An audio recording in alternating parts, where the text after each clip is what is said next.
When I got there, my son and his in-laws had already finished their year-end dinner. My son sneered, "You're late. Dad, you'll cover the bill, right?" My daughter-in-law smirked, still as slow as ever. They all laughed, so I called the manager, and suddenly, their faces went pale. I walked into that restaurant expecting a quiet family dinner, a chance to reconnect with my son. What I found instead was a chilling ambush, a cold, calculated betrayal that sliced deeper than any knife. The laughter still hung in the air, thick and cloying, as I stepped into the private dining room. Wine glasses half empty, plates cleared. My son, Daniel, didn't even bother to stand. He just smirked, "You're late, Dad. You can take care of the bill." His wife, Evelyn, let out a sharp, careless laugh, calling me slow, like it was an inside joke I was meant to suffer through. And everyone at that table, my blood, my family, they laughed with her. In that single, brutal moment, it all clicked. I wasn't there to share a meal. I was there to pay for it. I stood there, surrounded by people who shared my DNA but not an ounce of respect, realizing how easily I'd been reduced to a wallet, a punchline, an afterthought. They thought I'd just sigh, pull out my card, and swallow the shame like I always had. They thought they knew me. But what they didn't know is that I had just seen them for who they truly were. And I was done pretending this was love or family. So I smiled. Calmly. Quietly. And I called the manager. That one decision, a whisper in the storm of their contempt, changed everything. Conversations died. Faces stiffened. Their carefully constructed confidence drained away, second by agonizing second. Because what happened next wasn't loud or dramatic. At first, it was precise, deliberate, and utterly devastating. This isn't just a story about a dinner bill or a public insult. It's about a betrayal that cuts deeper because it comes from your own child. It's about a humiliation that burns because it's served with laughter. And it's about a revenge that doesn't scream, doesn't beg, and absolutely does not miss. Stay with me until the very end, because the twist they never saw coming is exactly what made them realize they picked the wrong man to mock. And the bill they thought I would pay was nothing compared to the price they were about to face. My name is Richard Lawson. I'm 63 years old. A retired structural engineer who spent 4 decades designing bridges and overpasses across Wyoming. I used to believe that building things meant something. That if you created structures strong enough to last, the same principle would apply to family. I was wrong about that. The restaurant was called Carmichael's. One of those places where the menus don't list prices and the waiters speak in hushed tones like they're serving communion. I'd never been there before. When Daniel texted me the address 3 days earlier with the words, "Year-end family dinner, 7 p.m. sharp," I assumed it was his way of making amends for missing Thanksgiving. I even wore the blazer Grace, my late wife, had given me the Christmas before she died, thinking it might be nice to look presentable for once. I arrived at 7:02, just 2 minutes late because I'd circled the block looking for parking that didn't cost $20 an hour. When the hostess led me to the private dining room in the back, I heard the laughter before I saw them. It was that kind of laughter that stops when someone walks in. Not because they're surprised, but because the joke was about you. The table was cluttered with empty plates. Steak bones picked clean, lobster shells cracked open, wine glasses still holding the last red swirls of something expensive. They'd already finished eating. All of them. My son, Daniel, sat at the far end, his napkin folded neatly beside a dessert plate smeared with chocolate. His wife, Evelyn, didn't even look up from her phone. Her parents, Thomas and Linda Carter, occupied the head of the table like visiting royalty, their posture radiating that particular smugness of people who believe they've earned everything they have. "Dad," Daniel said, offering a smile that didn't quite reach his eyes. "You made it." "Traffic," I offered, though there hadn't been any. Nobody stood to greet me. Nobody pulled out a chair. I found an empty seat between a busboy's cart and the wall, the only place setting without food stains. Thomas Carter swirled his wine glass, looking at me the way you might look at a stain on expensive upholstery. "Richard, good of you to join us. We were just discussing investments. Probably not your area of expertise, but feel free to listen." Linda let out a laugh that sounded like ice cracking. "Thomas, don't be cruel. I'm sure Richard has his own simple pleasures. Fishing, isn't it? Or was it woodworking? Both, I said. How quaint, she purred, exchanging a glance with Evelyn, quick, practiced, like they'd rehearsed it. The conversation continued around me as if I were furniture. Thomas bragged about a commercial development deal that would change the Cheyenne skyline. Linda dropped names of country club members and charity boards.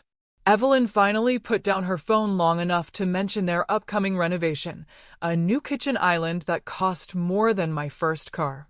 Daniel said nothing, studying his water glass like it contained the secrets of the universe.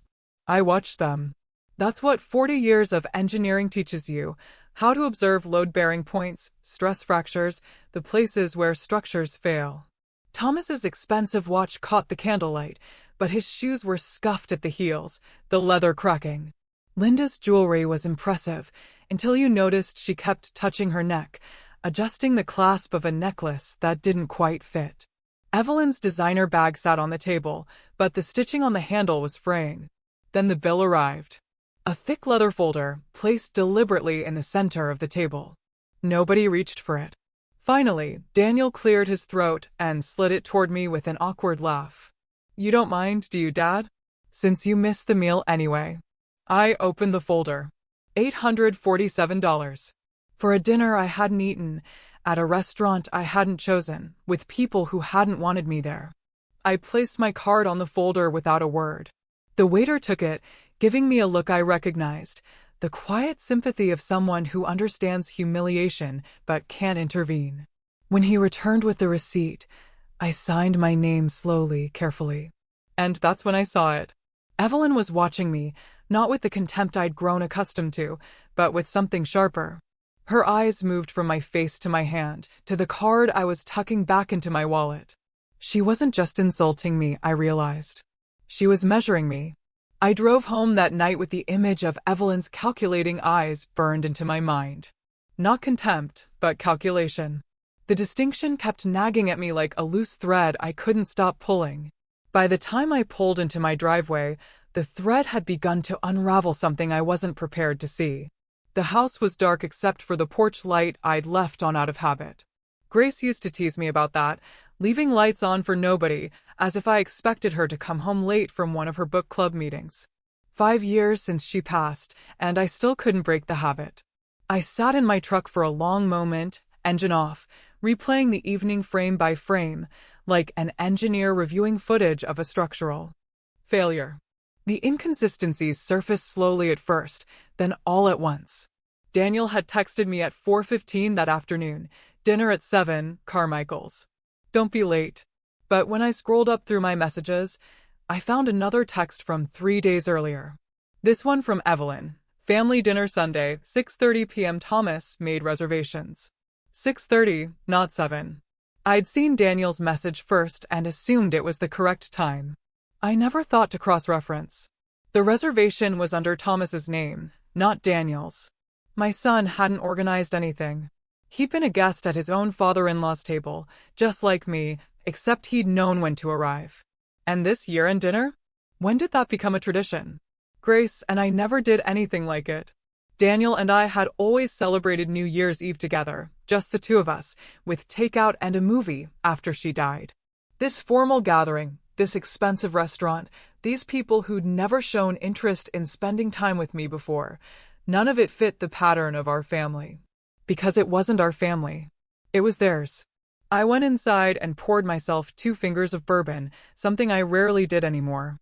The kitchen was quiet except for the hum of the refrigerator. On the wall hung a photograph from Daniel and Evelyn's wedding, 7 years ago now, at that vineyard in California that cost more than my truck. Grace had insisted we pay for half. He's our only son, she'd said. We want to give him a good start. Looking at the photo now, I remembered something I'd buried for years. Grace, standing beside me during the reception, watching Evelyn chat with her mother near the cake table. Both women had been smiling at Daniel with identical expressions, appraising, satisfied, like collectors who'd just acquired a valuable piece. That girl watches you like you're a wallet, not a father, Grace had whispered. I'd laughed it off. Told her she was being overprotective. Evelyn was young, ambitious. Wasn't that what we wanted for Daniel? Someone who would push him to succeed. But Grace hadn't laughed. She'd just squeezed my hand and said nothing more.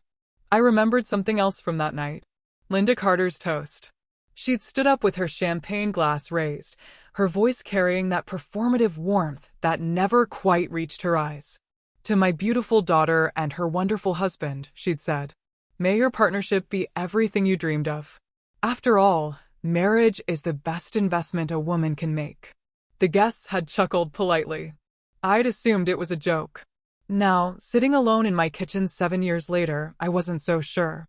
I pulled out a notebook, the same kind I'd used for decades of engineering calculations, and began writing. Not numbers this time.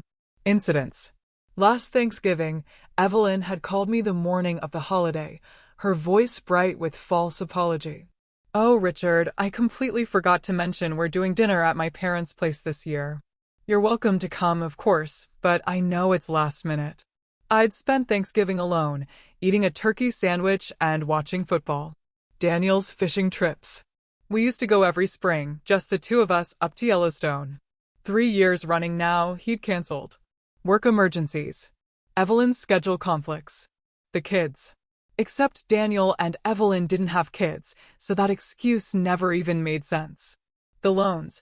$2,000 for a temporary cash flow issue 18 months ago. Another $1,500 for unexpected car repairs last spring. $1,000 6 months ago for reasons Daniel never fully explained. All promised to be repaid next month. None of them ever were.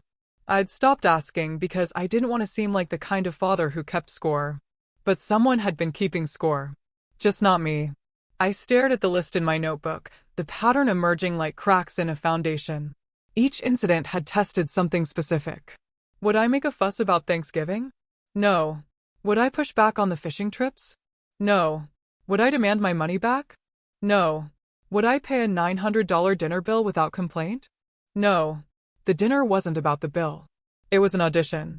They wanted to see how much I would tolerate. They wanted to know if I would fight back or if I would simply break. I closed the notebook and finished my bourbon in one long swallow. Outside, the wind had picked up, rattling the windows the way it always did in late December. Grace's voice echoed in my memory, clearer now than it had been in years. That girl watches you like you're a wallet. I should have listened. 3 days passed before I worked up the courage to confront Daniel. 3 days of replaying conversations, reviewing my notebook, and arguing with myself about whether I was being paranoid or finally seeing clearly. By Wednesday morning, I couldn't stand the silence anymore. I needed to hear my son explain himself. I needed to understand how the boy who once held my hand at his mother's funeral had become a man who could slide a $900 bill across a table without flinching. Their house sat in one of those new developments on the east side of town. Identical beige structures with identical landscaping. The kind of neighborhood where everyone's lawn looks the same because the HOA demands it. I'd helped with the down payment 4 years ago, another loan that was never repaid, though I'd stopped counting those. I barely had time to knock before the door swung open. Evelyn stood there in yoga pants and a cashmere sweater, her smile so bright it nearly blinded me. Dad, what a surprise. She stepped forward as if to hug me, then thought better of it. Daniel didn't mention you were coming. He didn't know. Well, come in, come in. She ushered me through the foyer with the practiced warmth of a real estate agent showing a property she doesn't expect to sell. Can I get you something? Coffee? Water? We have that sparkling kind you like. I'd never told her I liked sparkling water. I didn't. I'm fine. Is Daniel here? He's in the garage, tinkering with something or other. You know how he is. She laughed, a sound like wind chimes made of glass. I'll let him know you're here. But before she could move, Daniel appeared in the hallway behind her. He was wearing an old flannel shirt I recognized from a decade ago, his hair uncombed, his face carrying the particular exhaustion of someone who hasn't been sleeping well. When he saw me, something flickered across his expression. Surprise, yes, but something else, too. Something that looked almost like fear. Dad. He glanced at Evelyn. Everything okay? I wanted to talk about Sunday. The silence that followed lasted only a second, but it stretched like a rubber band about to snap. Evelyn's smile didn't waver, but her eyes sharpened. Daniel's jaw tightened, almost imperceptibly. Sunday? Evelyn tilted her head. Oh, the dinner. That was lovely, wasn't it? I'm so sorry about the timing mix-up. You know how these family things get. Everyone's texting different information. It was just a misunderstanding, Daniel added, his voice flat. You know how these things happen. The words sounded rehearsed, like lines from a script he'd memorized but didn't believe. Can we talk? I looked directly at my son. Just the two of us. Evelyn's smile flickered for just a moment. Of course. I need to make some calls anyway. Take your time. She retreated down the hallway, her footsteps deliberately casual, but I noticed she left the door to the study slightly ajar. Daniel led me to the garage. It was cold out there, the concrete floor radiating winter chill through my boots. He moved to a workbench cluttered with tools and began organizing wrenches that didn't need organizing, his hands trembling slightly as he worked. Daniel, I kept my voice low. Did you know? They planned it that way. The different times arriving late, the bill. Did you know? His eyes darted toward the door that led back into the house. Dad, please. His voice was barely above a whisper. Let it go. I can't let it go. I need to understand what's happening here. He turned to face me then, and for a moment, I saw something beneath the exhaustion. Not weakness, but warning. His phone sat on the workbench, positioned face down. A tiny red light blinked near the edge, almost invisible unless you were looking for it. He was recording. The realization hit me like cold water. But recording what? And for whom? I remembered Daniel at 8 years old, building a birdhouse in this very garage, a different house, but the same boy with sawdust in his hair and pride in his eyes. I remembered him at 15, sitting beside Grace's hospital bed during her first cancer scare, reading aloud from her favorite novels because he couldn't bear to see her afraid. I remembered him at 22, giving the eulogy at her funeral, his voice cracking but never breaking. That boy was still in there somewhere. I had to believe that. I should go, I said finally. Daniel walked me to my truck. Evelyn watched from the kitchen window, her phone pressed to her ear. At the driver's door, he stopped me with a hand on my arm. His grip was firmer than I expected. Dad. His voice was so quiet, I almost missed it. Be careful what you say around her. Walls have ears. The words sounded like surrender. But the tone was something else entirely. A warning. A message I wasn't meant to understand yet. I drove home with my thoughts churning. I'd gone there expecting to lose my son completely. Instead, I'd found something I couldn't quite name. A contradiction. A puzzle with missing pieces. I didn't lose my money that night at Carmichael's. I thought I'd lost my son. But looking back now, I wonder if he was trying to tell me something I wasn't ready to hear. Daniel's warning echoed in my mind for days. Be careful what you say around her. Walls have ears. I turned the words over like stones in my pocket, trying to understand what lay beneath them. Was he protecting himself? Protecting me? Or was it something else entirely? A message wrapped in the language of surrender. I didn't have long to wonder. The following Saturday, Evelyn's white SUV appeared in my driveway without warning. I watched from the kitchen window as she stepped out, smoothing her coat and checking her reflection in the side mirror. She carried a leather folder under one arm, the kind lawyers used for important documents. My stomach tightened. Whatever this was, it wasn't a social call. I opened the door before she could knock. Richard. She beamed, as if we were old friends reuniting after years apart. I hope I'm not interrupting anything. I was in the neighborhood and thought we could chat. She'd never been in the neighborhood in the 5 years since Grace died. My house sat on 3 acres outside town, surrounded by nothing but farmland and silence. Nobody ended up here by accident. Come in, I said, because refusing would only delay whatever she'd come to do. She settled onto the couch Grace had picked out 20 years ago, crossing her legs and placing the leather folder on the coffee table between us. Her movements were precise, rehearsed, like an actress hitting her marks. I've been thinking about family, she began, her voice warm with manufactured sincerity. About unity, about how important it is for generations to support each other, especially in uncertain times. Uncertain times? I repeated. You know how it is. The economy, the markets, all that unpredictability. She waved a manicured hand. Daniel and I have been discussing the future. Your future, specifically. We want to make sure you're protected. Protected from what? She laughed, a sound designed to disarm. From bureaucracy, mostly. Estate planning can be such a nightmare when it's not handled properly. Probate courts, inheritance taxes, all those horrible delays. She leaned forward, lowering her voice as if sharing a secret. We thought it might make sense to add Daniel and me to the deed of your house, just for planning purposes. A lawyer friend of mine can handle everything quickly and quietly. No fuss, no expense to you. There it was. The real reason for the dinner, the humiliation, the months of small tests. They weren't just greedy, they were strategic. I kept my face neutral, a skill I'd perfected over decades of contract negotiations with developers who thought engineers were easy to fool. That's thoughtful of you, Evelyn. I'll have to think it over. Of course. Her smile didn't waver, but I caught the flicker of frustration behind her eyes. She'd expected less resistance. Take all the time you need. Though sooner is usually better with these things. You never know what might happen. The implied threat hung in the air like smoke. I decided to test something. Speaking of planning ahead, how's your father's new development project? Thomas mentioned at dinner. Sounded like quite an opportunity. The change was microscopic, but unmistakable. Evelyn's smile froze for half a second. Her fingers twitched against the leather folder. When she spoke, her voice was a fraction too bright, her recovery a fraction too smooth. Oh, Dad's always got something in the works. You know how entrepreneurs are, always chasing the next big thing. She stood abruptly, gathering her folder. I should let you get back to your day. Think about what I said, Richard.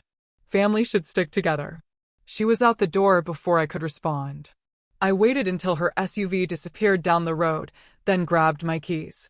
20 minutes later, I was driving past the Carter family home, a sprawling colonial in the wealthiest part of Cheyenne, the kind of house that announces its owner's success from the street.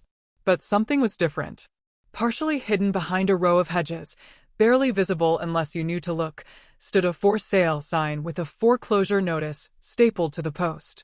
I pulled over and called Frank Morris, a realtor I'd known for 30 years.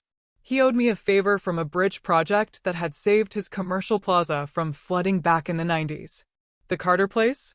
Frank's voice carried the careful neutrality of someone who deals in other people's misfortunes.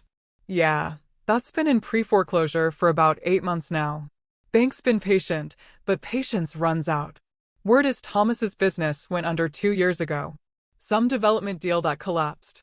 They've been living on credit and appearances ever since. I thanked him and hung up, staring at the house through my windshield. The lawn was immaculate. The windows gleamed. 2 luxury cars sat in the driveway.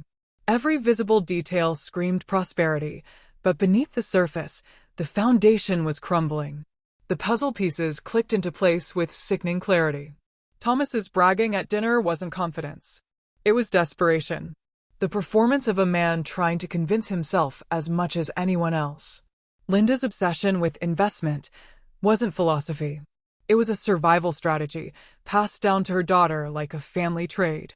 The expensive restaurant, the designer clothes, the elaborate charade of success, all of. It was scaffolding around an empty structure. And Evelyn hadn't married Daniel for love. She'd married him for access. Access to me. To the house Grace and I had paid off 15 years ago. To the retirement accounts I'd built over 4 decades of careful saving. To everything I'd earned through a lifetime of honest work. The dinner, the humiliation, it all made sense now. It wasn't random cruelty. It was conditioning. They wanted to establish dominance, to train me into compliance before making their real move. Pay the bill without complaint. Accept the insults without protest. Learn to say yes so that when the big ask came, the house, the deed, my entire life's work, I'd already be broken. They'd done this before I could feel it.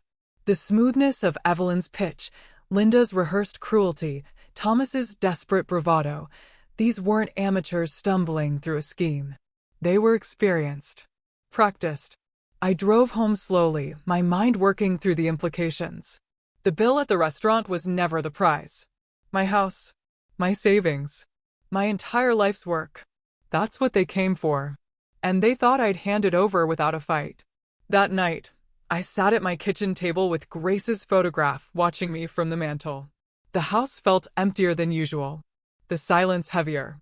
I'd spent 40 years solving structural problems, calculating loads, identifying stress points, designing solutions that would hold under pressure. But this wasn't a bridge or an overpass. This was my family, and I had no idea where to begin. Then I remembered a name I hadn't spoken in 5 years. Michael Reeves. He'd been Grace's lawyer long before he became mine. They'd met at a charity fundraiser in the early 90s. Two people who shared a belief that preparation was the highest form of love. He'd handled our estate planning, our wills, all the paperwork that couples accumulate over decades of building a life together. After Grace's funeral, he'd sent a card and left a voicemail I never returned. Grief has a way of making you retreat from anyone who reminds you of what you've lost. I found his number in an old address book Grace had kept in her desk drawer. My hands trembled slightly as I dialed. It was nearly 9 o'clock, too late for a business call, early enough that he might still be awake. He answered on the second ring. Richard. His voice carried no surprise, only a kind of quiet recognition. I've been waiting for this call. You have. Grace told me you'd reach out eventually. She just didn't know when. The words landed like a punch to the chest. Grace had been gone for 5 years. Whatever Michael knew, he'd been holding it all that time, waiting for me to be ready. Can we meet? I asked. Tomorrow, my office, 9 o'clock. And Richard, he paused. Bring patience. What I have to show you isn't simple. Michael's office occupied the second floor of a brick building downtown. The kind of place that smelled of old paper and integrity. I'd been there twice before, once to sign our original wills, once to update them after Daniel's wedding. The walls were lined with law books and framed photographs, Michael with his late wife, his children, his grandchildren. A life built on trust and careful planning. He met me at the door with a handshake that lingered a moment longer than necessary. His hair had gone completely white since I'd last seen him, but his eyes were sharp as ever. Sit down, he said, gesturing to a leather chair across from his desk. This is going to take a while. He didn't waste time on small talk. Instead, he opened a drawer and pulled out a thick manila envelope, yellowed with age, sealed with tape that had turned brittle over time. Grace's handwriting marked the front, for Richard, when he's ready. She came to me 3 weeks before she died, Michael said, settling into his own chair. I thought it was about updating the will, routine stuff, given her diagnosis. But that wasn't why she was here. Then why? She was worried. Not about dying. About what would happen to you after. He folded his hands on the desk. She'd noticed things. Changes in Evelyn's behavior. Daniel's increasing withdrawal. Small patterns that most people would dismiss. But Grace wasn't most people. No, she wasn't. Grace had always seen what others missed. It was one of the things I loved most about her, and one of the things I'd most often ignored. She told me something I've never forgotten, Michael continued. She said, when Richard is ready to fight, give him the tools, not before. Hope should always come before war. He tapped the envelope. This is what she left you. But I'm not allowed to give you everything yet. What do you mean, not allowed? Grace set conditions, triggers that had to be met before certain documents could be released. She didn't want you to go to war prematurely. She wanted you to have a chance to be wrong about them, to give Daniel a chance to choose the right side. I stared at the envelope, my throat tight. Even from beyond the grave, Grace was protecting me, protecting Daniel, trying to preserve something that might already be beyond saving. What's in there? Michael leaned back. The basics, I can tell you. Grace created a living trust with provisions I've never seen before in 30 years of practice. It's designed to protect your assets in ways that are almost impossible to circumvent legally. There's also a file of documentation, records, observations, things she noticed and wrote down. And there are instructions that activate under specific conditions. What conditions? If someone attempts to gain control of your property through coercion or manipulation. if there's evidence of financial exploitation, if you're ever threatened with guardianship proceedings based on false claims. He paused. Has any of that happened yet? I thought about Evelyn's proposal, the deed, the lawyer friend who could handle everything quickly and quietly. It's starting to, I said. Michael nodded slowly, as if he'd expected nothing less. Then we're entering the first phase. I can give you the overview to help you understand what Grace built, but the full contents of that envelope, the evidence she gathered, the details of the trust's defensive clauses, those stay sealed until the conditions are fully met. Why, if she wanted to protect me? Because she wanted to protect Daniel, too. Michael's voice softened. Grace believed people could change. She didn't want to destroy your son's marriage or his life unless there was no other choice. The triggers exist to make sure you're not acting on suspicion alone. When you have proof, real, undeniable proof, then you'll have everything you need. I sat in silence, processing the weight of what Grace had done. She'd spent her final weeks not just preparing to die, but preparing me to survive without her. She'd anticipated threats I couldn't see and built defenses I didn't know existed. She really saw all this coming, I said finally. Michael looked at me with something like admiration mixed with sorrow. Your wife saw this coming 5 years ago, Richard. She built you a fortress.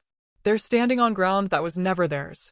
Midway subscribe line asterisk by the way, if you're still with me on this unbelievable journey, wondering how someone could be so devious, please hit that subscribe button.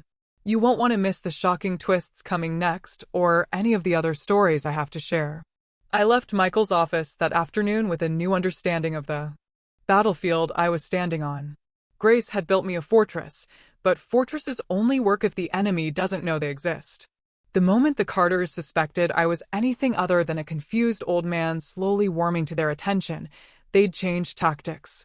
They'd become more careful, more subtle, harder to catch. I needed them confident. I needed them careless. So, I made a decision that went against every instinct I had. I decided to let them win. 2 weeks later, Evelyn called to invite me to a family barbecue at Daniel's house. Her voice dripped with sweetness, the kind that left a residue. We'd love to have you, Dad. It's been too long since we all spent time together as a family. I accepted without hesitation, and her pause on the other end of the line told me she'd expected more resistance. The barbecue was everything I anticipated and worse. Thomas manned the grill like a general commanding troops, his voice too loud, his gestures too broad. Linda circulated with a wine bottle, refilling glasses with the efficiency of someone who'd learned that drunk guests reveal more than sober ones. Evelyn played hostess with a kind of performative warmth that made my skin crawl. And Daniel stood in the corner, watching everything with an expression I couldn't quite read. Richard. Thomas approached me with a plate of overcooked steak, his cheeks flushed from heat and alcohol. Good to see you loosening up. Family's important, you know. Too many people forget that these days. I'm starting to remember, I said. He clapped me on the shoulder, hard enough to make me stumble. That's the spirit. Finally showing some family spirit. He lowered his voice conspiratorially. Evelyn tells me you're considering her proposal. Smart man. Very smart. No point letting the government take half of everything when you're gone, right? I nodded and said nothing. He seemed to take my silence as agreement. Linda appeared at my elbow with a glass of red wine, her smile so wide it looked painful. Richard, I'm so glad we're getting past all that awkwardness. Families should support each other.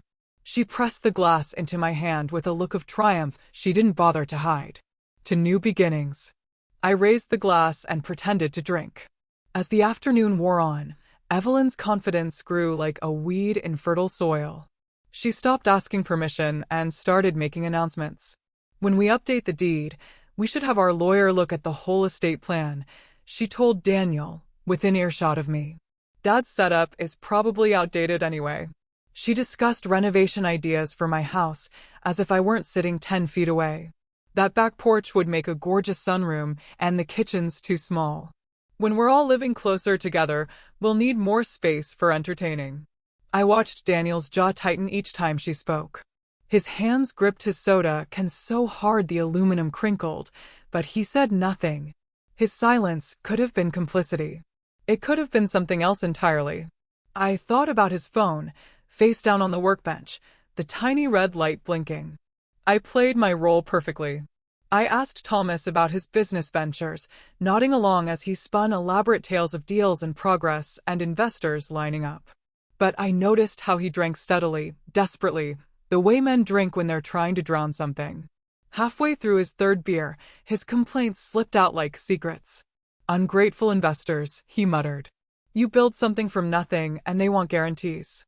Nobody understands risk anymore." Linda excused herself to make a phone call, stepping inside with her cell phone pressed to her ear. Through the window, I watched her pace the kitchen, her face growing paler with each passing minute.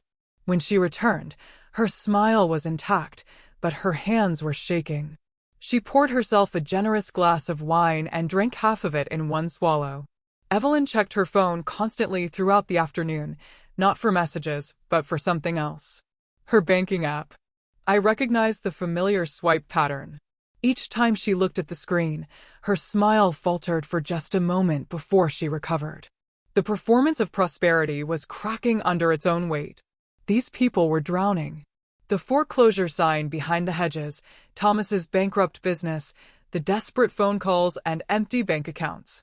They were performing a play called Success for an audience of one, me, the mark, the solution to all their problems. I let them believe it was working. When Evelyn cornered me near the dessert table to press her case about the deed, I rubbed my chin thoughtfully and said, "You might be right about the estate planning. Let me think on it a few more days." Her eyes lit up like I'd handed her a winning lottery ticket. "Take all the time you need, Dad," she said, squeezing my arm. "We just want what's best for everyone." As I drove home that evening, I replayed every interaction, cataloging details, the way I used to catalog stress points in bridge designs. Thomas's desperation, Linda's fear, Evelyn's barely concealed greed, and Daniel, silent in the corner, his jaw tight, his eyes watching everything. I let them celebrate a victory they hadn't earned. Every smile I gave them was a rope they'd eventually hang themselves with. They just didn't know it yet.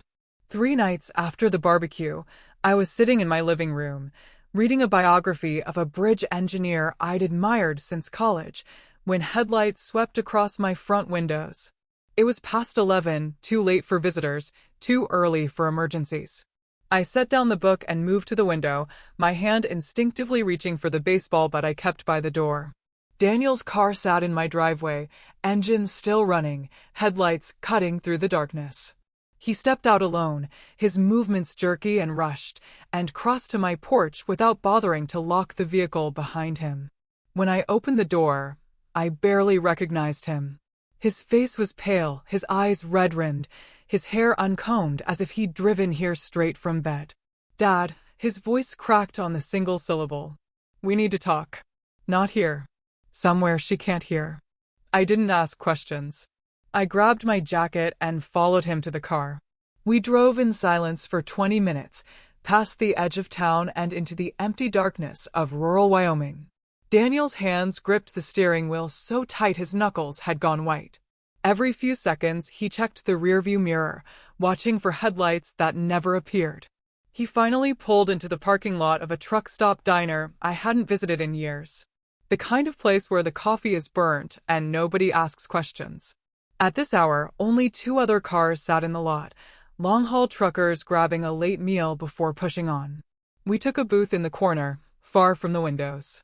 Daniel ordered coffee, his hands trembling so badly he spilled half of it trying to add sugar. He didn't drink. He just wrapped his fingers around the mug like he needed something to hold on to. "Dad, I need you to understand something." He finally met my eyes, and I saw something there I hadn't seen since he was a boy: vulnerability, raw and unguarded. "I'm not who you think I am. I'm not who she thinks I am either. Tell me." He took a shaky breath.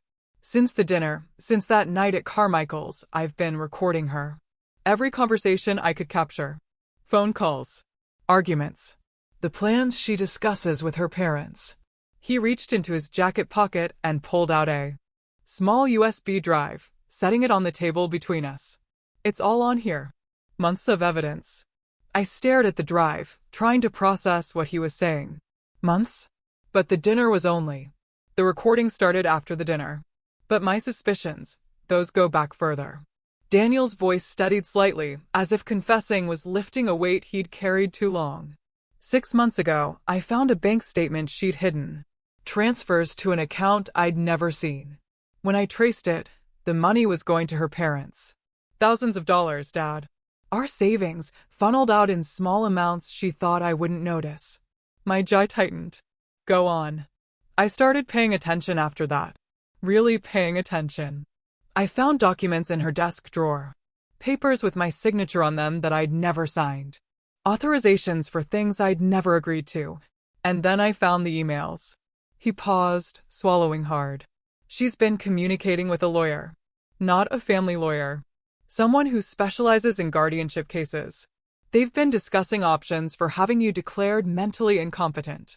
The words hit me like a physical blow, even though Michael had already warned me this was coming. Hearing it from Daniel, seeing the shame and anger warring in his eyes, made it real in a way it hadn't been before. She's planning to have you declared incompetent, Daniel continued. The dinner, the insults, the way they've been treating you. It's all designed to create a narrative. The confused old man who can't manage his affairs. The paranoid father who needs protection from himself. Once they get guardianship, they'll have access to everything. Your house. Your accounts. Your entire life. And you've been recording all of this? Every chance I got. Phone in my pocket during dinner. Tablet hidden in the bedroom during her calls with her mother. The barbecue. I had a recorder running the whole time. His voice dropped. That's why I told you to be careful what you said around her. I needed you to play along without knowing why. If you'd confronted her, if you'd given any sign that we were onto her, she'd have destroyed everything before I could gather enough proof. I thought about the barbecue. Daniel in the corner, jaw tight, saying nothing while Evelyn made plans for my property. I'd interpreted his silence as weakness or, worse, complicity. But he'd been recording, documenting, building a case. I know you thought I betrayed you. His eyes glistened in the harsh diner lights. I needed her to think that, too. If she suspected for even a second that I was against her, she'd have covered her tracks. She's smart, Dad. Smarter than people give her credit for. The only way to catch her was to let her believe she'd already won. He pushed the USB drive across the table toward me. It's all on there. Recordings. Bank statements. Copies of the forged documents. Screenshots of her emails with the guardianship lawyer. Everything you need to stop her. He paused. Everything we need to stop them. I picked up the drive, feeling its weight in my palm. Such a small thing to contain so much devastation. I'm sorry it took so long, Dad. Daniel's voice was barely a whisper now, his eyes bright with tears he was fighting to hold back. I had to be sure. Now I am. I looked at my son. Really looked at him, for the first time in years. The exhaustion carved into his face. The fear and determination battling in his eyes. The way his hands still trembled from the weight of what he'd been carrying alone. I'd spent weeks believing I'd lost him. I'd mourned the boy I remembered while resenting the man I thought he'd become. I'd been wrong. I reached across the table and gripped his hand. His fingers tightened around mine like a drowning man grabbing a lifeline. You didn't betray me, I said quietly. You were fighting beside me the whole time. I just couldn't see it. We sat in that diner booth until nearly 2 o'clock in the morning, the coffee growing cold between us, while Daniel laid out the full scope of what Evelyn had been building. With each detail he revealed, the architecture of her scheme became clearer and more terrifying. It started about 8 months ago, Daniel said, his voice steadier now that the initial confession was behind him. She came to me with a stack of papers. Tax documents, she said. Estate planning updates. Things we needed to sign to protect ourselves financially. He shook his head slowly. I trusted her. I signed where she pointed without reading the fine print. What were they really?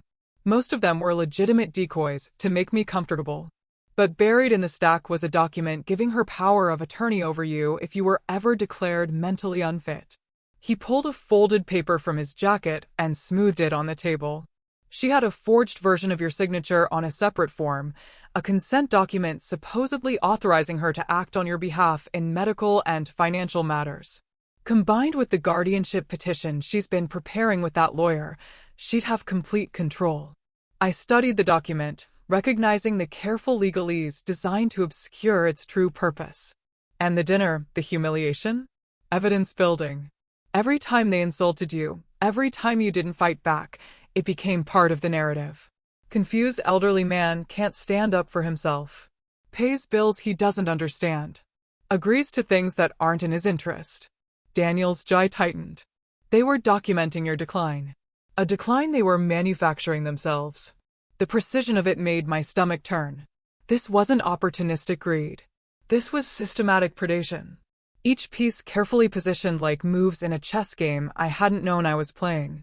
But here's what she doesn't know, Daniel continued, a faint spark of satisfaction breaking through his exhaustion. I recorded the conversation where she pressured me to sign those documents. She was very specific about what she wanted, very clear about the consequences if I refused, threats about our marriage, about cutting me off from her parents' support. He paused. Under Wyoming law, any document signed under duress can be invalidated. Her own words are the proof. You have her on tape admitting coercion? Every word. And there's more. A ghost of a smile crossed his face. When I filed the power of attorney documents with the county, I made some mistakes. Accidentally used the wrong form number. Forgot to include a required witness signature. Transposed digits in the filing fee. He shrugged. Bureaucratic errors.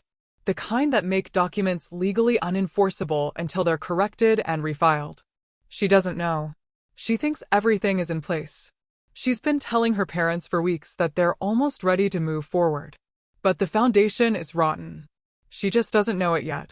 I leaned back in the booth, processing the implications. Daniel hadn't just been gathering evidence. He'd been actively sabotaging Evelyn's scheme from within, playing the role of the compliant husband while systematically dismantling her legal framework. What do we do now? I asked. Daniel's expression sobered. That's the hard part. We can't expose her yet. Everything I have, the recordings, the documents, the proof of her communications with the guardianship lawyer, it's enough to defend you if she makes her move, but it's not enough to destroy her completely. She could claim the recordings were taken out of context. She could say the forged signatures were honest mistakes. A good lawyer could create enough doubt to keep her out of serious trouble. So, we need more. We need her to make one more move. Something undeniable. Something witnessed by people who aren't family, who don't have a stake in the outcome. Daniel folded his hands on the table. Michael and I have been talking. He's preparing the legal counterattack, but timing is everything. If we move too soon, she'll slip away. If we wait too long, she might find another angle we haven't anticipated. The mention of Michael surprised me. You've been in contact with him? Since last week. Mom's letter, the one she left with him, it mentioned me by name. She wanted me to have a chance to choose the right side. His voice thickened. Michael reached out after you visited his office. He needed to know whose side I was really on. Grace. Even now, 5 years gone, she was still orchestrating from beyond the grave, still protecting both of us. What's my role? I asked. The hardest one. Daniel met my eyes. You have to keep playing the confused old man. Agreeable, compliant, gradually warming to their attention. If they suspect for even a second that you're onto them, Evelyn will pivot. She'll find another way, something we haven't prepared for. He reached across the table and gripped my arm. I know it's humiliating. I know it goes against everything in you. But we're close, Dad. We just need to take one more step. I thought about the barbecue. Thomas's desperate bragging. Linda's panicked phone calls. Evelyn's constant checking of her bank account. They were drowning, and they believed I was their lifeline. The moment they grabbed for it, really grabbed, in a way that couldn't be denied or explained away, we'd have them. How long? Weeks, maybe. She's getting impatient. Her parents are pressuring her.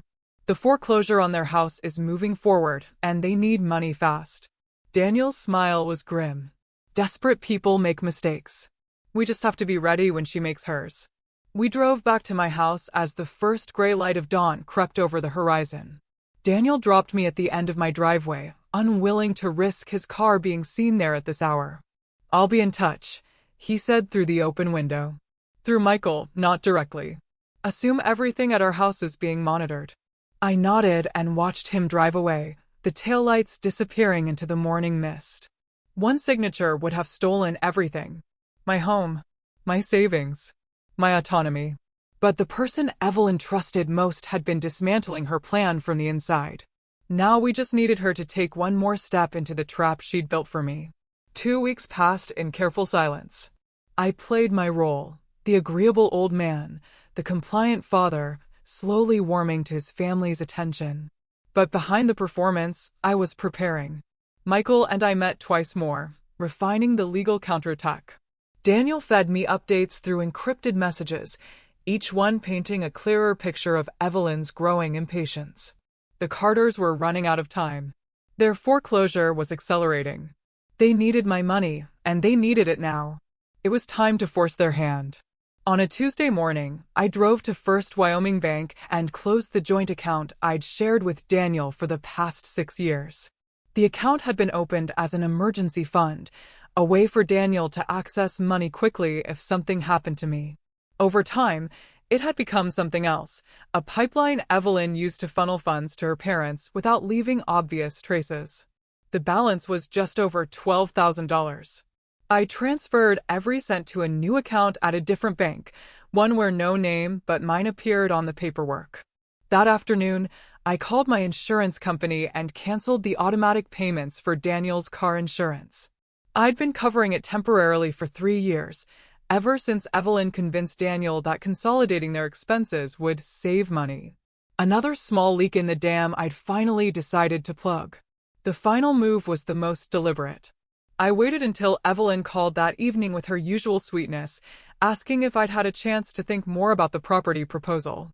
I've been meaning to talk to you about that, I said, keeping my voice mild. I've decided I should probably consult my own lawyer before making any changes to the estate, just to make sure everything's done properly. The silence on the other end lasted 3 full seconds. When she spoke again, her voice had a new edge beneath the sugar. Of course, Dad, that's very thorough of you. Do you have someone in mind, or would you like me to recommend someone? I'll find someone, I said. These things shouldn't be rushed. I hung up before she could respond. The reaction was immediate and revealing. Within 48 hours, my phone became a battlefield. Evelyn called 6 times the first day, her messages escalating from cheerful check-ins to thinly veiled concern about my state of mind. By the second day, her tone had shifted from sweet to desperate, her voicemails increasingly shrill. Dad, I really think we should talk. I'm worried about you. You've been so isolated lately. That's not healthy. Thomas Carter called me directly for the first time in the 7 years I'd known him. His bluster couldn't quite conceal the panic underneath.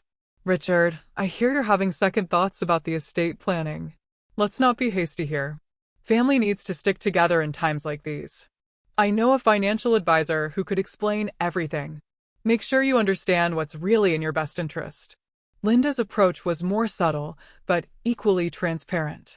She sent me an email, the first direct communication she'd ever initiated, with the subject line, "Thinking of you." The message was 3 paragraphs of passive-aggressive concern, peppered with phrases like family loyalty and the importance of trust. And I hope you haven't been listening to people who don't have your best interests at heart. She signed it with love and concern, Linda. Daniel's reports confirmed what I suspected. Evelyn had entered full crisis mode. She'd made frantic calls to 3 different banks trying to find alternative sources of credit. She'd contacted the guardianship lawyer twice in one day, pushing to accelerate their timeline. She'd even reached out to a real estate agent about getting an emergency assessment of my property's value. She's scared, Daniel told me during a brief phone call from his car, parked in a grocery store lot where Evelyn couldn't overhear. Her parents are pressuring her constantly. The foreclosure notice came last week. They have 60 days to come up with the money or they lose the house. She's running out of options. Good, I said. Desperate people make mistakes. She's going to make her move soon. Dad, be ready. The move came exactly 1 week later, delivered by certified mail. I stood at my kitchen counter and read the letter 3 times, making sure I understood every word. It was from a law firm I didn't recognize, Henderson and Associates, specialists in elder law and guardianship proceedings. The letter informed me that a petition had been filed with the county court seeking protective guardianship over my person and estate. The petitioner was listed as Evelyn Carter Lawson, acting out of concern for the well-being of Richard Allen Lawson. The grounds cited were comprehensive and damning: cognitive decline evidenced by erratic financial decisions, increasing isolation from family support systems, paranoid behavior including the sudden closure of established accounts, and inability to manage personal affairs as demonstrated by failure to maintain consistent insurance coverage. The petition requested that the court appoint a guardian to oversee all financial and medical decisions on my behalf. A hearing was scheduled for 3 weeks from the filing date. I set the letter down and looked out the window at the property Grace and I had built our life on. The garden she'd planted. The workshop where I'd taught Daniel to build birdhouses. The porch where we'd watched 1,000 sunsets together. Everything I'd worked for. Everything I'd loved. Reduced to legal language designed to strip it all away. My phone buzzed.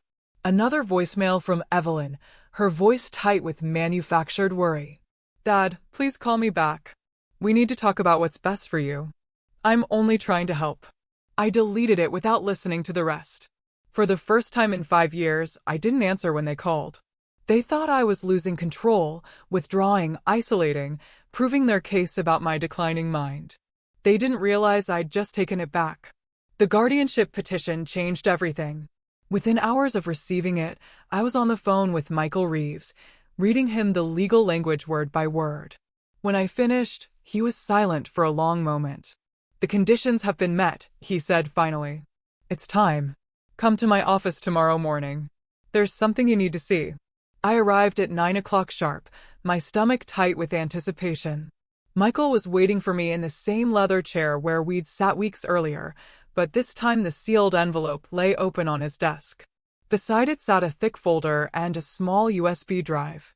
5 years of secrets, finally ready to be revealed. Sit down, Richard. His voice was gentle in a way that made me nervous. This is going to be difficult. He handed me a handwritten letter.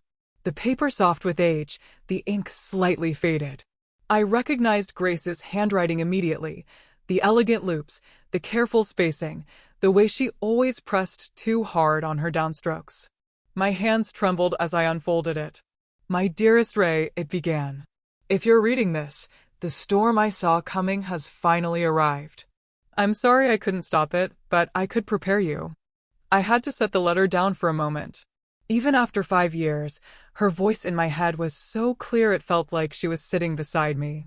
I know you, my love. You see the best in people, even when they show you the worst. It's one of the things I've always loved about you, and one of the things that frightened me most as I watched our son's marriage unfold. I noticed Evelyn the moment I met her. Not because she was unkind, she was careful never to be overtly cruel. But I saw the way she studied you, cataloging your assets before she learned your name.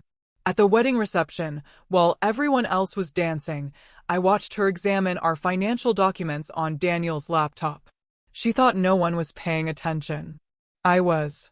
The letter continued for 2 more pages, each paragraph revealing another observation I'd missed. Grace had watched Linda coach Evelyn at family gatherings, the older woman whispering instructions that her daughter absorbed like lessons in a trade. She'd noticed how Evelyn's warmth toward me increased whenever money was discussed, and cooled whenever I mentioned anything personal.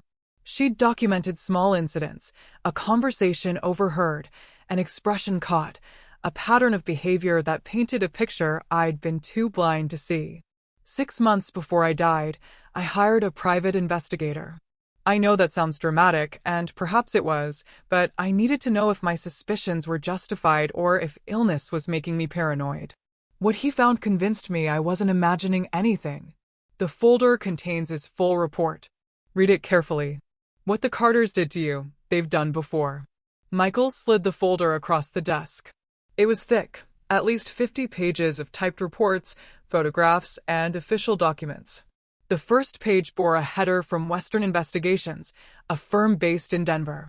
The subject line read, Background Investigation, Carter Family. I read for nearly an hour without speaking. Michael said quietly, refilling my coffee twice, saying nothing. The report painted a devastating picture.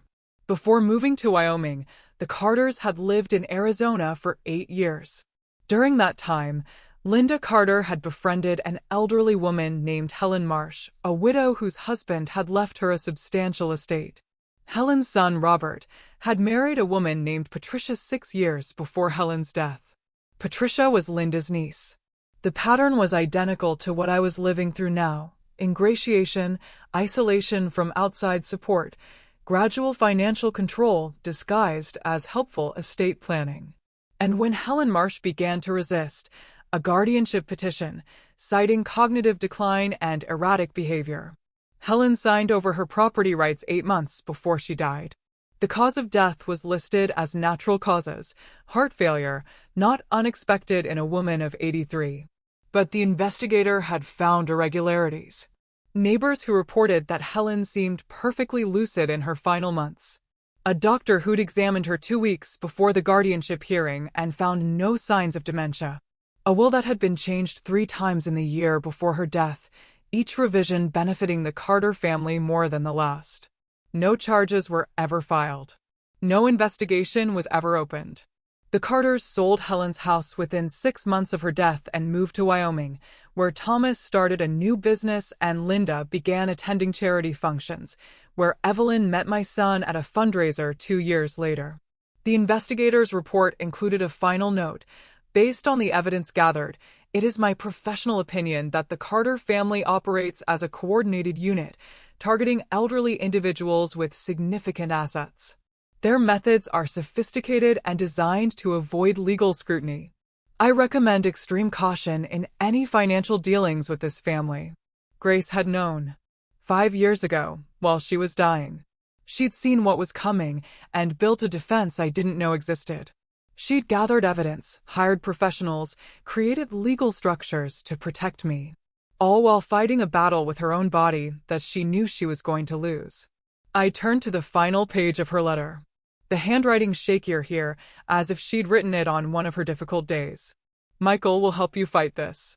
The trust one created has provisions they can't circumvent. But I need you to promise me something. Protect yourself, my love. But remember, Daniel was a good boy once. If there's a path back for him, leave the door open. I stared at those words until they blurred.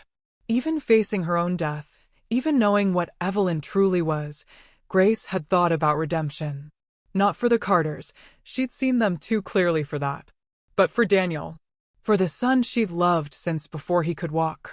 She'd planned for his redemption before anyone else believed he needed one. I spent 3 days studying every page of that investigator's report until I could recite the details from memory. Then I called Evelyn and asked her to arrange a family meeting at my house. I kept my voice uncertain, hesitant, the confused old man they expected me to be. I've been thinking about everything, I said. The petition, the property discussions. I think we should all sit down together and talk through my concerns. She agreed immediately, her tone bright with barely concealed triumph. She thought I was surrendering. They arrived on Saturday afternoon, pulling into my driveway in 2 cars like a convoy. Evelyn stepped up first, wearing a cream-colored blouse and pearls, the picture of concerned family devotion. Thomas followed, adjusting his jacket with the self-importance of a man who'd never been seriously challenged. Linda emerged last, her eyes scanning my property with the appraising look of someone calculating square footage. Daniel came separately, parking at the end of the driveway. His shoulders were slumped, his expression defeated, the henpecked husband I'd believed him to be for so long. He caught my eye for just a moment as he walked toward the house, the faintest nod. The performance was about to begin. I'd arranged chairs in my living room in a rough semicircle, positioning myself near the fireplace with my back to Grace's photograph. The investigator's report sat in a folder on the end table beside me, hidden beneath a copy of Field and Stream magazine. "Thank you all for coming," I said once everyone had settled. "I know things have been tense lately. I thought it might help if we cleared the air." "Of course, Dad." Evelyn leaned forward with manufactured warmth. "We're family. We should be able to talk about anything. I appreciate that. I paused, letting the silence stretch. Thomas, I've been meaning to ask, how's the business going? You mentioned some exciting developments at the barbecue. Thomas straightened in his chair, his chest puffing slightly. Very well. Very well. Several deals in the pipeline. You know how it is. Always something cooking. Funny. I heard the company filed for bankruptcy 2 years ago. Chapter 7. Complete liquidation. The color drained from his face so fast I thought he might faint. Linda's hand shot to his arm, her nails digging into his sleeve. Where did you hear that? That's completely public record, Thomas. Anyone can look them up. I turned to Linda before either of them could recover. Speaking of records, Linda, didn't you once mention a property in Phoenix? Something about a time you lived in Arizona. Her smile froze. I don't recall. A house on Saguaro Drive. Belonged to a woman named Helen Marsh. Ring any bells? The room went cold. I watched the Carters exchange glances, quick, panicked, the silent communication of people whose secrets are unraveling. I'm not sure what you're implying, Linda said carefully, her voice strained. No implication, just curiosity. I shifted my attention to Evelyn, who had gone very still. While we're catching up, remind me, what did you do before you met Daniel? Something in healthcare, wasn't it? Evelyn's composure was remarkable, but I'd learned to read her.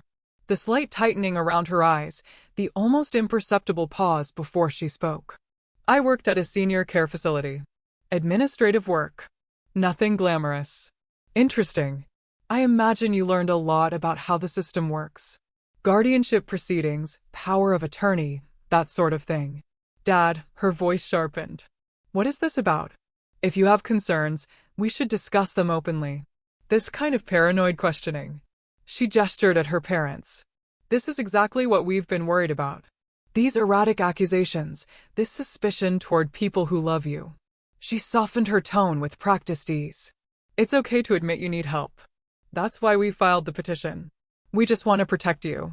I reached for the folder beside me and removed the investigator's report. I set it on the coffee table between us, the cover page clearly visible.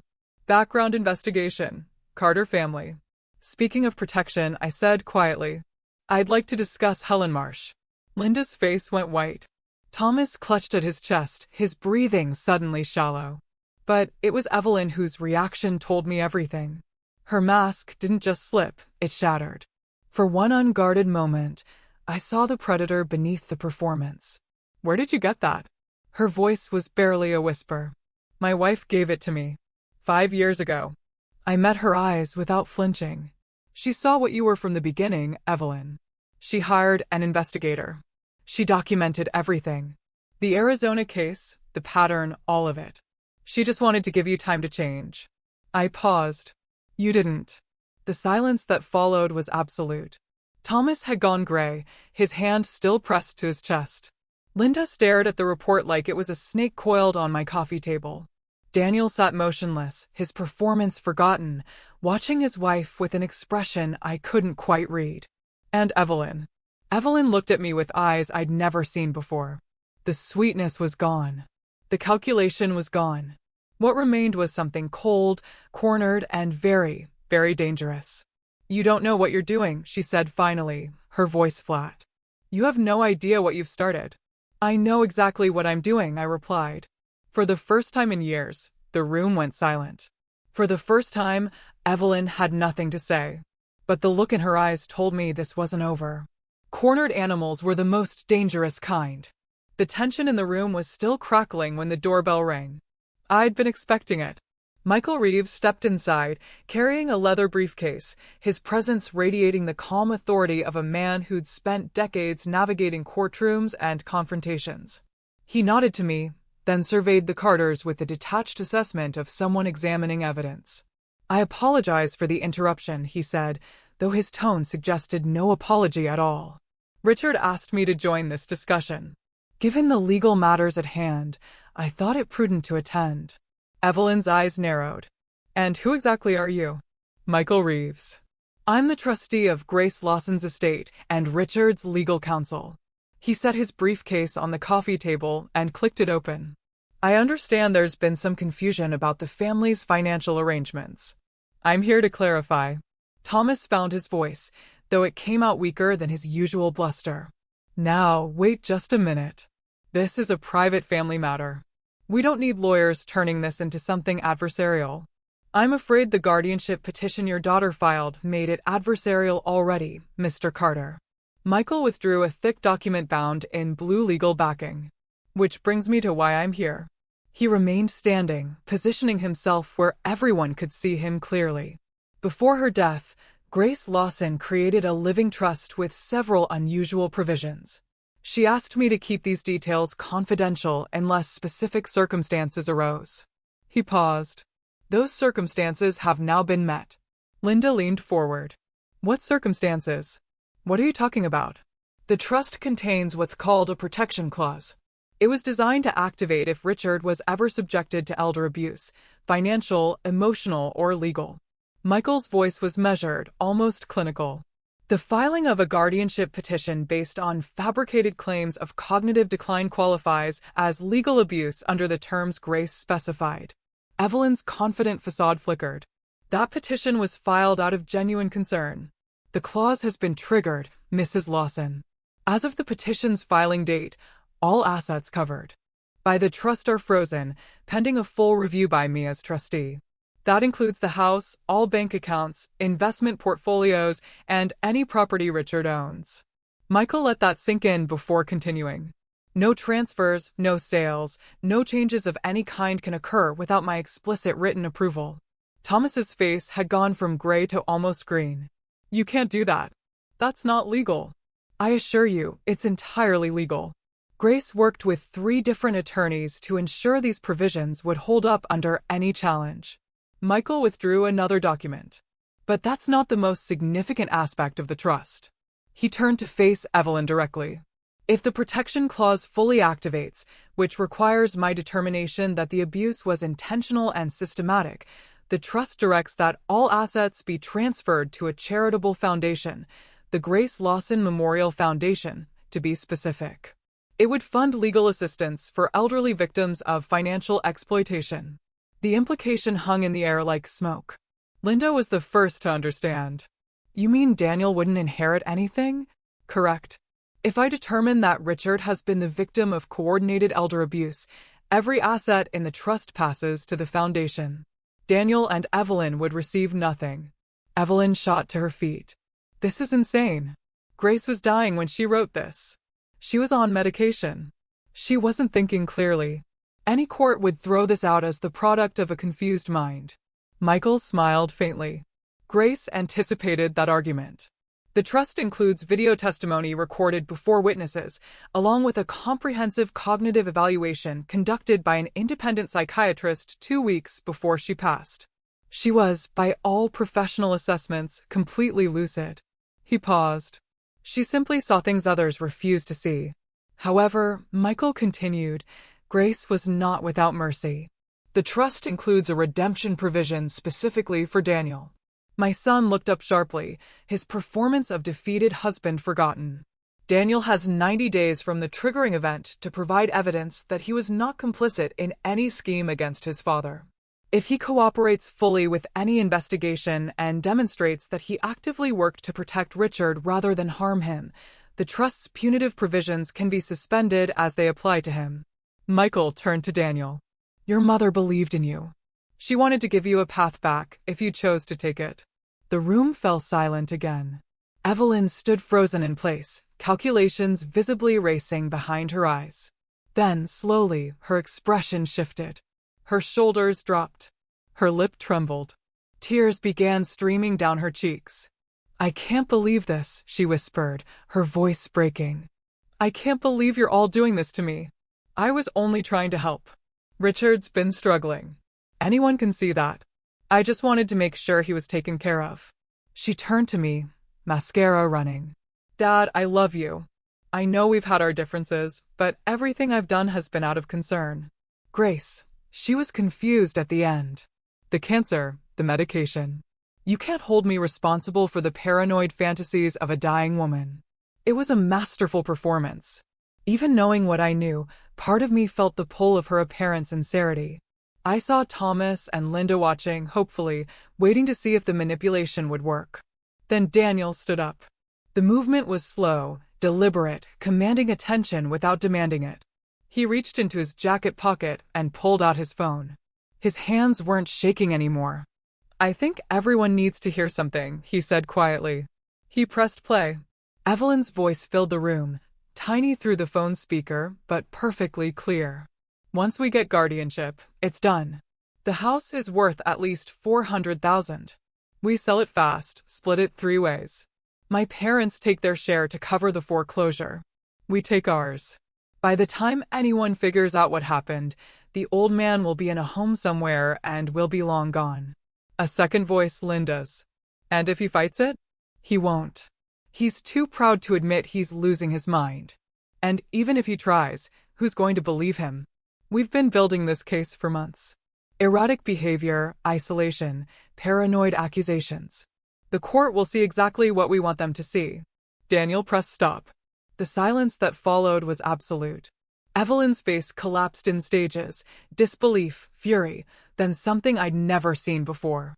She looked at Daniel like she was seeing him for the first time. "You recorded me?" He met her eyes without flinching.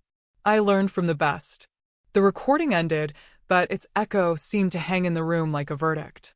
For a moment, nobody moved. Then Thomas Carter clutched his chest and collapsed sideways on my couch, his face contorted in pain. The next hour was chaos. Linda screamed for someone to call an ambulance.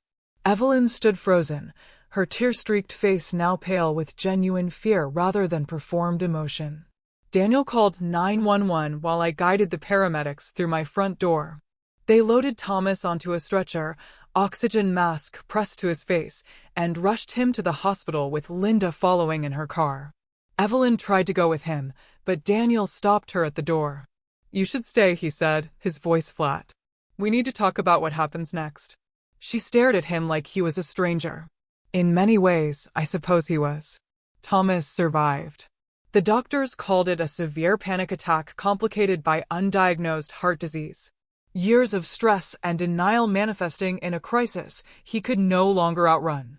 He spent 3 days in the cardiac unit while his carefully constructed world continued to crumble around him. Linda called me from the hospital waiting room the second night. Her voice had lost its usual polish, replaced by something raw and desperate.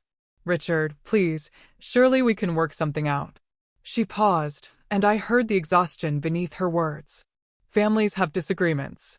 Things get said in the heat of the moment. That recording, Evelyn was just venting. "You know how it is."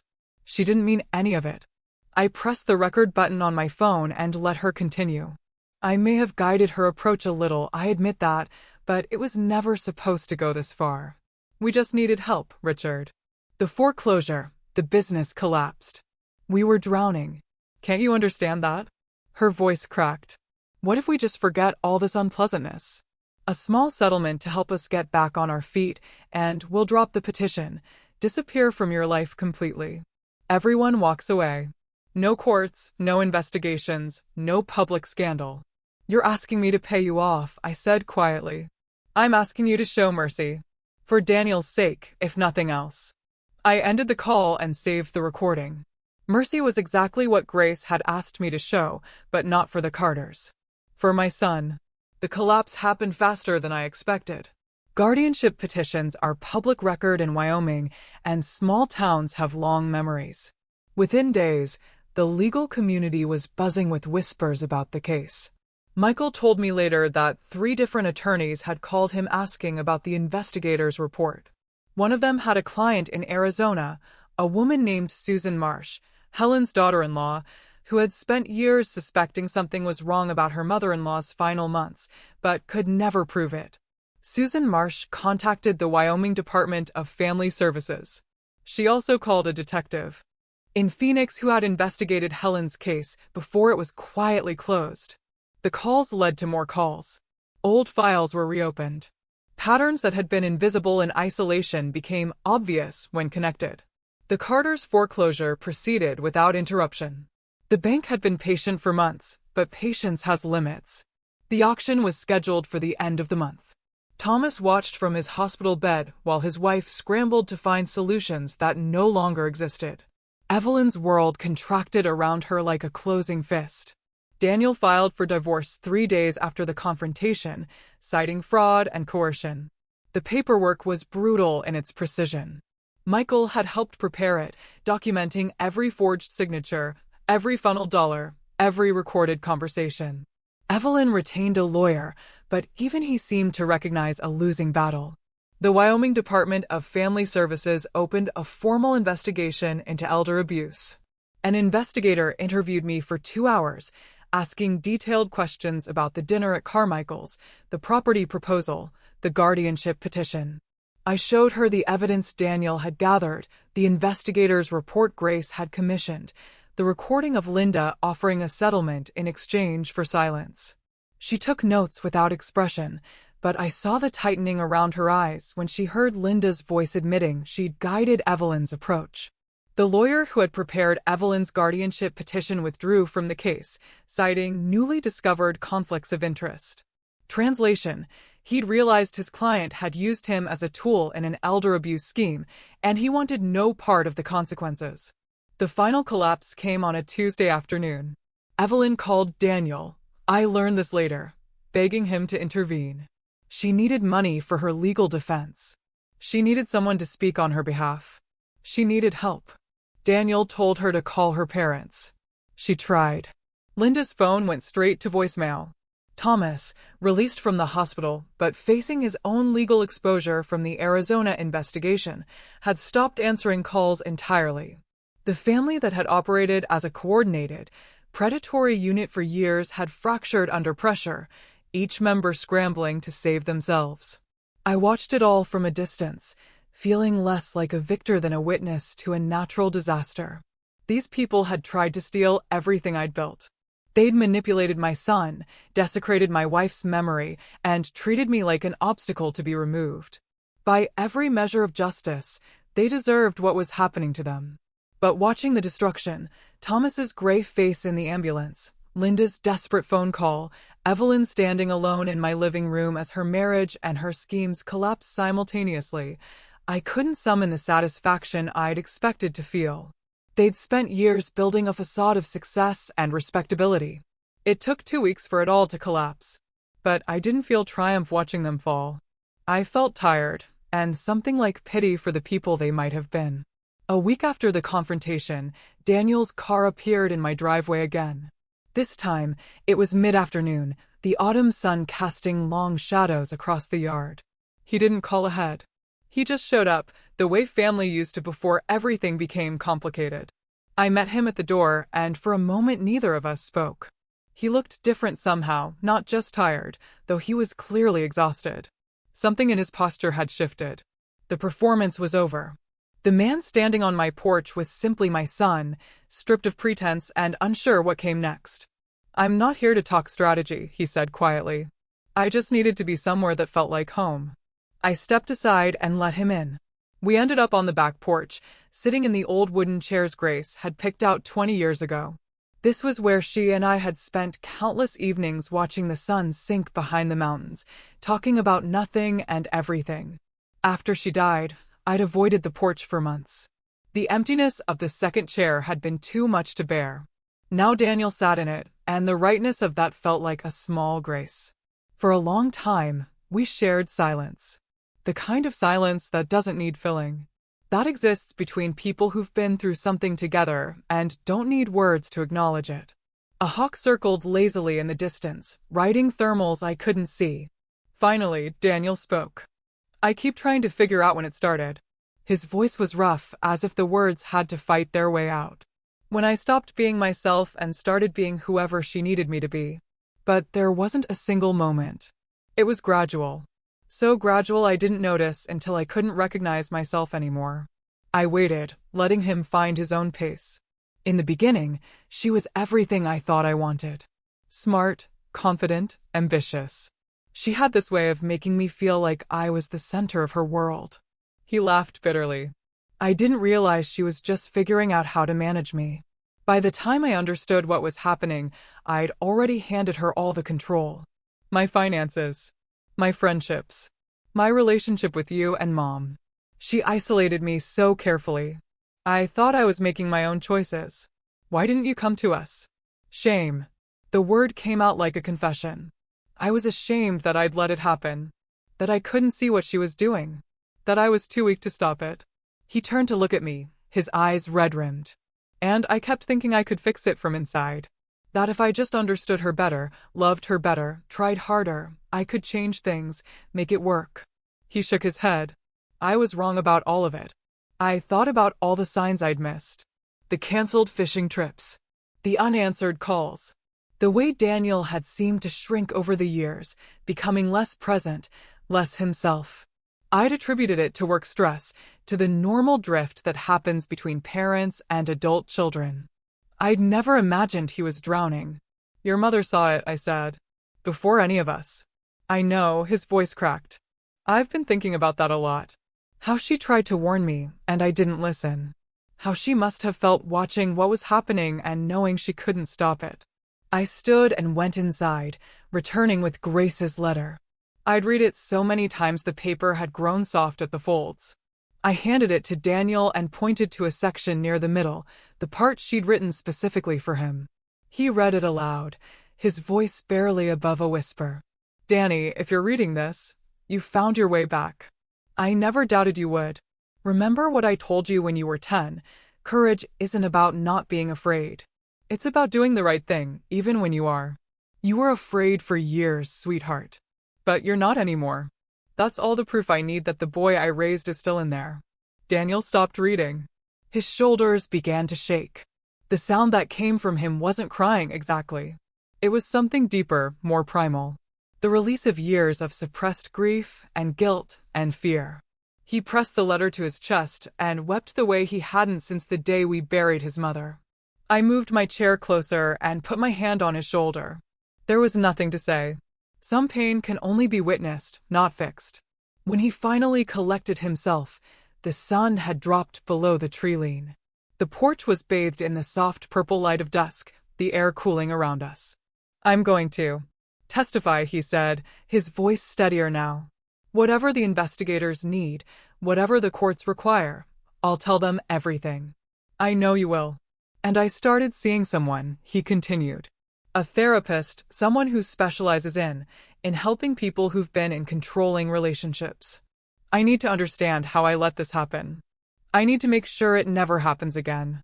I nodded. That takes courage, too. We sat in silence again, but it felt different now. Lighter somehow. The weight of secrets and performance had lifted, leaving something fragile but real in its place. Rebuilding wouldn't be instant. I knew that. Trust, once broken, doesn't repair overnight. There would be awkward conversations and difficult moments. Times when the memory of those years, the unanswered calls, the dinner at Carmichael's, the look in his eyes when he pushed that bill toward me, would rise up and make forgiveness feel impossible. But Grace had understood something I was only beginning to grasp. Leaving the door open for redemption didn't mean excusing the hurt. It didn't mean pretending the betrayal hadn't happened. It meant believing that people could change if they chose to. And Daniel was choosing. Dad, his voice was small in the gathering darkness. Do you think you can ever forgive me? I looked at my son. Really looked at him. And saw the boy who used to build birdhouses in my workshop, who sat beside his mother's hospital bed reading her favorite books, who had somehow found the courage to dismantle his own life in order to save mine. I already have, I told him. Your mother forgave you before she died. The only person left to forgive is yourself. He nodded slowly, absorbing the words. It would take time, but we had time now. The weeks that followed brought a rhythm I hadn't known in years. Daniel came by regularly, sometimes for dinner, sometimes just to sit on the porch and talk. We were relearning each other, filling in the gaps that years of distance and deception had carved between us. It wasn't always comfortable. Some conversations stumbled into painful territory and had to be navigated carefully. But we kept showing up, and that counted for something. One evening in late October, Daniel arrived with a bottle of wine and an expression I couldn't quite read. We settled into our usual spots on the porch, the autumn air carrying the first hints of winter's approach. He poured 2 glasses and handed one to me, then stared at his own for a long moment before speaking. "There's something I need to tell you," he said. "Something I did that you don't know about." My chest tightened.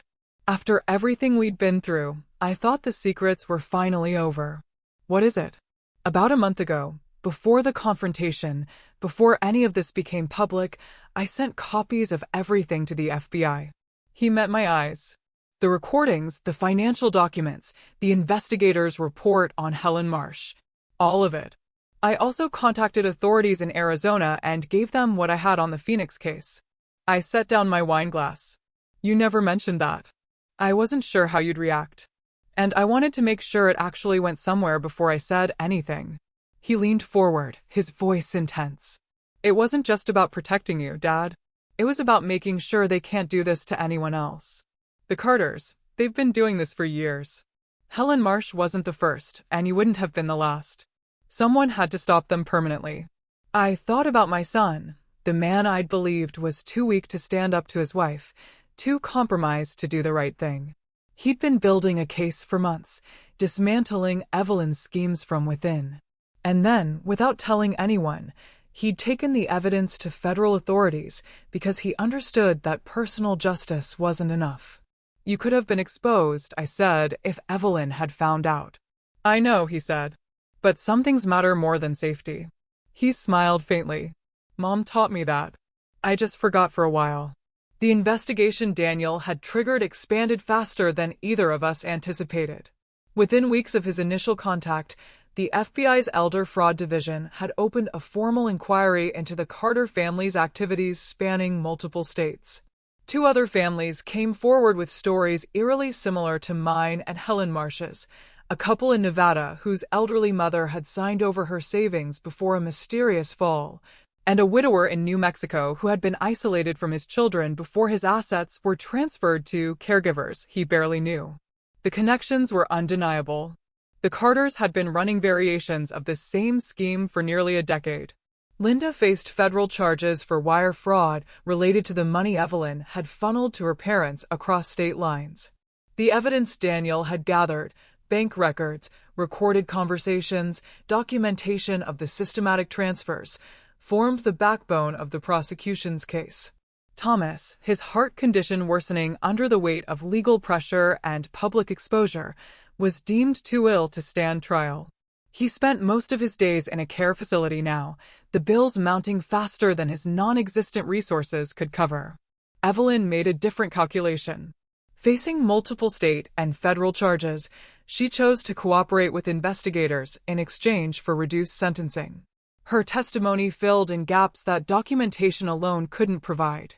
She admitted to a pattern of targeting elderly individuals through elder care facilities, using her professional access to identify vulnerable marks. She explained how Linda had coached her since childhood, treating marriage as a financial strategy rather than a partnership. She detailed schemes I'd never known about, attempts that had failed, families who escaped, close calls that had taught her to be more careful. I listened to the updates from Michael with a strange mixture of vindication and sorrow. These were people who had tried to destroy me. But they were also people, broken, desperate, shaped by circumstances I couldn't fully understand. I didn't forgive them. I wasn't sure I ever would. But I no longer felt the burning anger that had sustained me through the worst of it. One afternoon, Michael and I sat in his office, discussing the future of Grace's trust. The protective provisions had served their purpose. My assets were secure. Daniel's redemption path was clear. And the Carters no longer posed any threat. The question now, Michael said, was what to do with what remained. Grace left you considerable resources, he continued. More than enough to live comfortably for the rest of your life. But I know she'd want you to think about legacy. Legacy. The word felt heavy in my mouth. I thought about Helen Marsh, who had died without anyone to fight for her. About the families in Nevada and New Mexico who had suffered in silence because they didn't know where to turn. About all the elderly people across the country who were being manipulated by the people they trusted most, with no investigators' report to save them. I want to start a foundation, I said. Michael raised an eyebrow. What kind? The Grace Lawson Foundation for Elder Protection. Legal resources for seniors facing financial exploitation, especially by family members. Help for people who don't have lawyers or investigators or sons brave enough to record their abusers. I paused. Grace's report exposed the Carters. I want to help create 1,000 more reports.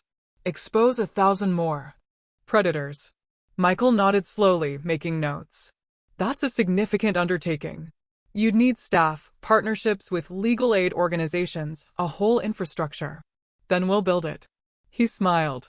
The first genuine smile I'd seen from him since this began. Grace would be proud. We spent the next hour discussing logistics, funding structures, nonprofit requirements, potential partnerships with existing elder advocacy groups. When we'd covered the basics, Michael looked up from his notes. One more thing. What do you want the Foundation's mission statement to be? I thought about Grace. About the letter she'd left me. The fortress she'd built. The door she'd insisted I leave open for Daniel. About all the kindness I'd shown the Carters over the years, the loans never repaid, the insults absorbed, the dignity surrendered in the name of family peace. Kindness without boundaries, I said, is an invitation to be used. Let's help people learn where to draw the line. 6 months can change everything. Or perhaps it simply reveals what was always possible, waiting beneath the surface for the right conditions to emerge. My house looks the same from the outside. The same white siding Grace chose when we built it. The same blue shutters I've repainted every 5 years.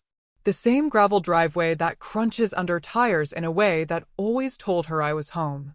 But inside, everything is different. The spare bedroom that sat empty for years has become an informal office for the Foundation. Filing cabinets line one wall, stuffed with case files and legal templates. A second-hand desk holds my laptop where I spend mornings answering emails from families across the country who found us through our website or word of mouth. Daniel visits every weekend now, sometimes more often. He brings groceries I don't need and fixes things around the house that aren't broken, excuses to be here, to rebuild what we almost lost. Occasionally, he arrives with friends from his therapy group, men and women who are reconstructing their lives after controlling relationships. We sit on the porch and talk, or we work in the garden, or we simply share space without needing to fill it with words. The garden itself has been transformed. Daniel and I spent an entire spring weekend restoring the beds Grace planted decades ago. The roses are thriving again. The herbs have spread beyond their borders. Life stubbornly reasserting itself. The world kept turning while we healed, and the people who tried to destroy us faced their own reckonings. Evelyn accepted a plea deal, 5 years probation, mandatory counseling, community service with an elder advocacy organization. The irony wasn't lost on me. She'll never fully acknowledge what she did. Her therapist reports that she still frames herself as a victim of circumstances rather than architect of harm. But she's no longer a threat. The legal constraints ensure that, and her own diminished circumstances do the rest. Thomas Carter never recovered from the stress of exposure. His heart, weakened by years of hidden disease and the strain of maintaining an elaborate fiction, gave out 3 months after the confrontation in my living room. I didn't attend the funeral. Neither did Daniel. Linda, alone now and facing her own federal charges, took a plea deal that kept her out of prison in exchange for testimony against other members of the network she'd helped build over the years. Last I heard, she'd moved to Nevada to live with a distant cousin, her social standing and financial resources both exhausted. The Carter family home, that sprawling colonial where they'd performed prosperity for so many years, sold at auction to a young couple with 2 children. I drove past it once, a few weeks after they moved in. There were bicycles in the driveway and a swing set in the backyard. The hedges that had hidden the foreclosure sign were gone, replaced by a vegetable garden. New life in a space that had held so much deception. Daniel's divorce was finalized in April. He signed the papers without ceremony, closed that chapter of his life with the same quiet determination he'd shown throughout. A month later, he introduced me to someone new, a woman named Sarah, who works as a librarian at the community college. She laughs easily, asks questions because she's genuinely curious about the answers, and looks at Daniel with uncomplicated affection. When she shook my hand for the first time, her grip was firm, and her smile reached her eyes. I liked her immediately. On the anniversary of Grace's death, I drove to the cemetery with a bouquet of yellow roses, her favorites. The ones she always said reminded her of sunshine captured in petals. The grounds were quiet in the late afternoon light, the grass still green despite the approaching autumn. I found her headstone and settled onto the small bench I'd had installed years ago when sitting on the ground became harder than my pride wanted to admit. I have a lot to tell you, I said. I told her about the foundation. 17 families helped in just 6 months. Legal resources provided. Predators exposed. Boundaries drawn. I told her about Daniel, about his therapy and his healing, and the way he'd become an advocate himself, speaking at community centers about the warning signs of financial exploitation. I told her about Sarah, and about the garden, and about the way her roses had bloomed brighter this year than any year since she died. And I told her she was right about Evelyn, about the investigator, about leaving the door open for Daniel, about everything. She'd seen the storm coming 5 years before it arrived, and built a shelter I didn't know I needed. She'd trusted that our son would find his way back, even when I'd given up hope. She'd understood that protection and love weren't opposites, that sometimes the most loving thing you could do was prepare the people you cherished for battles you wouldn't be there to fight. The sun sank toward the horizon, casting long shadows across the grass. The light turned golden, then amber, then the soft purple of approaching dusk. I sat with my wife's memory and felt something I hadn't felt in years. Peace. Not the absence of pain, that never fully leaves, but the presence of something stronger. Purpose. The knowledge that what I'd built would outlast me. That Grace's foresight would protect people she'd never meet. That our son had become a man she would have been proud of. I stood slowly, my knees protesting the way they always did now, and placed the roses against her headstone. Thank you, I said. For everything. I didn't win by destroying anyone. I won by protecting what mattered and letting go of what didn't. Grace taught me that love isn't just about holding on. It's about knowing what's worth fighting for. I finally understood, and for the first time since she left, I felt like I'd made her proud. Ending NCTA*, and that is the story of how one dinner invitation revealed a conspiracy that had been building for years. I walked into that restaurant expecting a family meal and discovered, instead, that the people closest to me had been planning to take everything I had worked my entire life to build. But what Evelyn and the Carters never anticipated was that Grace had seen them coming half a decade before they made their move. She built a fortress her husband did not know existed and left the blueprints with a trusted friend, waiting for the day I would need them. This story reminds us that kindness should never be mistaken for weakness. It reminds us that the people who underestimate quiet strength often learn that lesson too late. It also teaches us that redemption is possible when someone chooses courage over comfort, as Daniel did when he decided to stand with his father instead of the woman who had manipulated him for years. If this story resonated with you, if it made you think about the importance of protecting yourself and your loved ones while still leaving room for forgiveness, then please, let me know. Have you ever faced a betrayal that forced you to reevaluate your understanding of family? Or maybe you've been surprised by someone's hidden strength when you least expected it. Share your thoughts and experiences in the comments below. I really want to hear what you think. ****